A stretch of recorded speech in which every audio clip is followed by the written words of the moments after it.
This video is brought to you by Bitbox NES Game Cases. There's no better way to protect, store, and show off your NES game collection. Only available at stoneagegamer.com/bitbox.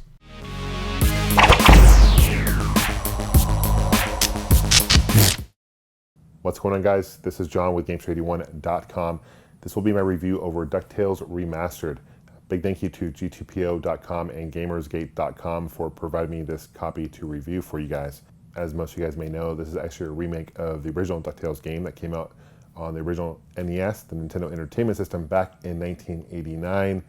It's hard to believe it came out that long ago. It makes me feel old, but it's definitely one of my favorite games on the system. And in fact, in my personal opinion, it's got the best soundtrack on the system itself. So when this game was announced at PAX East 2013, earlier this year, I was really excited about it. DuckTales Remastered came out on Steam, PSN for PlayStation 3, as well as the Nintendo eShop on August 13th, not too long ago. And it will be released for Xbox Live. It's coming out September 11th for that. I'm not quite sure what's the big delay, but if you're not a big fan of digital copies of games, you like to have physical copies like I do, the cool thing is, if you have a PS3, they are releasing a retail copy of this game. It will be released on August 20th. So the pricing for this game, it runs around $15 US on all platforms, which is, I think, it's a pretty decent deal for this game for what you get. They've updated the graphics, they've updated the soundtrack, they've added new scenes, they've added actually an interesting story to this game as well. One of the cool promotions that Capcom did to help promote this game is they made 150 gold copies or gold Nintendo carts for this game, and they sent out to like publishers and people who are in the industry. Unfortunately, I did not get a copy, but it came in a really cool tin can, and it's super limited. It does play the original DuckTales game on the original Nintendo, which I think is pretty cool promotion, personally. So is this a good game? Is this worth checking out? It's gotten kind of okay reviews so far. Well, I'm sure you guys are curious. Is DuckTales Remastered a good game, worth checking out?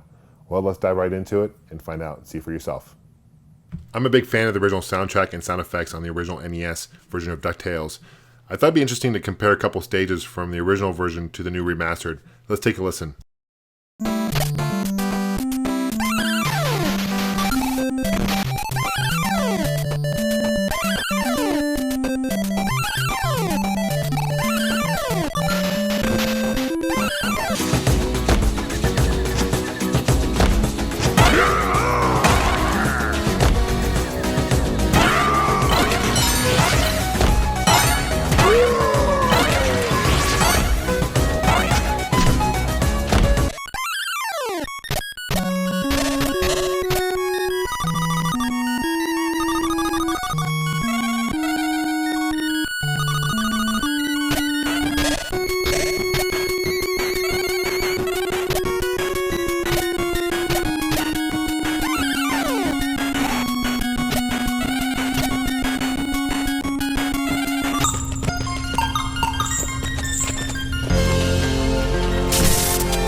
So as you can tell, the remastered music and sound effects are improved, but they still hold true to the roots of the original game. Now let's check out some gameplay. There's a reason this is called DuckTales Remastered and not DuckTales Remake. This is similar to the original DuckTales, obviously improved graphics and sound, but there's actual new stages in this game as well. This is the first one when you first start the game. This was not in the original NES game version. I like the improved gameplay. For example, when you pogo stick in the original NES port, you had to actually push down in order to pogo stick, and that was kind of tedious. This one you just push jump and the action button and you'll start pogo sticking. They fixed that actually initially on DuckTales 2 for the NES, and they held over to this one, so that's a really good thing. They also have the original voice actors from the show. That's a really cool element. Now the mouths don't move when they're talking during these cutscenes. Not a huge deal, but it's cool that they got the original voice actors that were in the original cartoon show. I also like the improved cutscenes that added kind of to this new storyline, kind of added a whole new element to the game. These stories can get kind of long, to be honest with you. It's a good thing that you can skip them, because if you play this game more than once, you'll probably want to skip them. The music is obviously improved as you listened to before, and the map here, so you can see kind of where you went, which you couldn't do before in the original game. So the map's definitely helpful to kind of see where your items are. There are different items that you need to collect in this version than the original NES. You have also the original characters. Miss Beakley's here. She'll actually give you ice cream, which makes you feel better. Never understood why ice cream actually makes you feel better physically, but it is what it is. And she'll give you 1-ups, which is great. Here's Gizmo Duck. He was in the original as well. Much improved graphics. And you've got to collect his items in order to have him help you, essentially. The boss battles here are improved as well.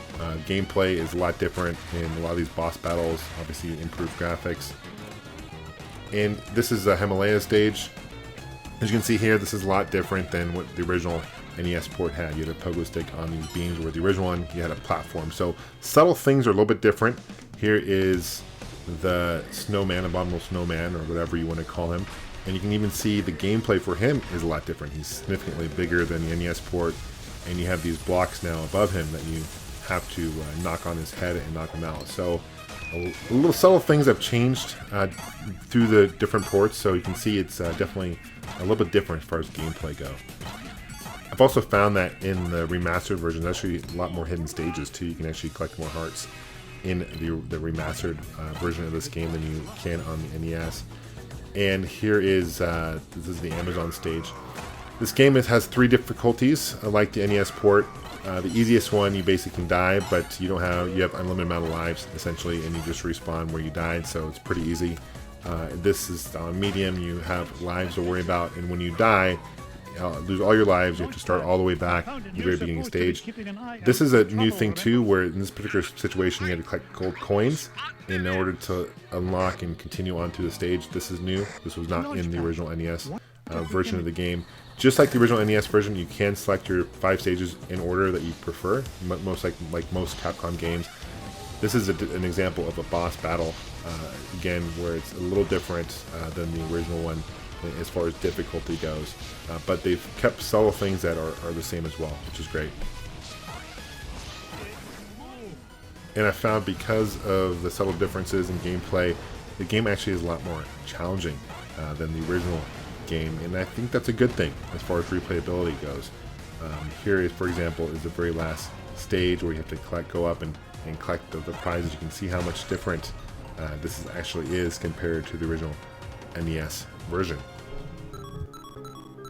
One thing I really liked about DuckTales 2 on the NES was the ability to use your gems and purchase items for it. They didn't have that in the original DuckTales. This game, you can use your gems and money that you collect to unlock art and galleries and soundtrack and different TV show art, etc., so forth. I thought that was a really cool element. It makes you want to go back and play more to collect more, because once you beat the game, you don't necessarily have enough gems to unlock everything. I wish they had the original game in this, so you can play the original 8-bit version of the game. I wish they had that. I wish they had actually episodes as well that maybe you could unlock where you can see the whole episode. There's also something cool where you can actually dive into the money, which I'm going to show you. You're going to have to play it to see what I mean, but it's pretty cool, kind of jumping around in your money bin, so to speak. Well, guys, in conclusion, I do recommend DuckTales Remastered. The soundtrack itself it's good. Certainly, I like the 8-bit sound better, to be honest with you. I think the original soundtrack. I do like the improved controls. The pogo stick jumping is much improved to the original one. The storyline itself, it's funny, and certainly playing it the first time, it's interesting. But there's parts where you just want to skip it, and fortunately, you're able to skip it. They added a map mechanic, as you guys saw earlier, so they've added some things. They definitely added some interesting story elements to it as well. I think some of the story was unnecessary. Like, why does it matter if Scrooge McDuck can breathe on the moon? For $15, this is a really fun game. It honestly brings back a lot of nostalgic memories for me. The question is, if you haven't played the original one, is this game still worth checking out? If you have no nostalgic memories of this game, or this isn't going to be nostalgic for you, is it still worth checking out? Yeah, it's a fun platforming game. The music's decent, gameplay is improved, and the graphics are cool. I really like the pre-rendered, 3D backgrounds, as well as the platforming aspect of the game as well. So yes, I think you guys would enjoy it, even if you hadn't played the original. Thanks for watching this review, guys. Please leave a comment below. Be sure to like this video. Thank you for subscribing. If you guys want to stay in touch, you guys can always follow me on Facebook, on Twitter. I'm also recently on Instagram, as well as Twitch TV. Also, you guys can follow me on my website, Gamester81.com. Thanks for watching, guys. We'll see you guys soon. Happy gaming. Take care.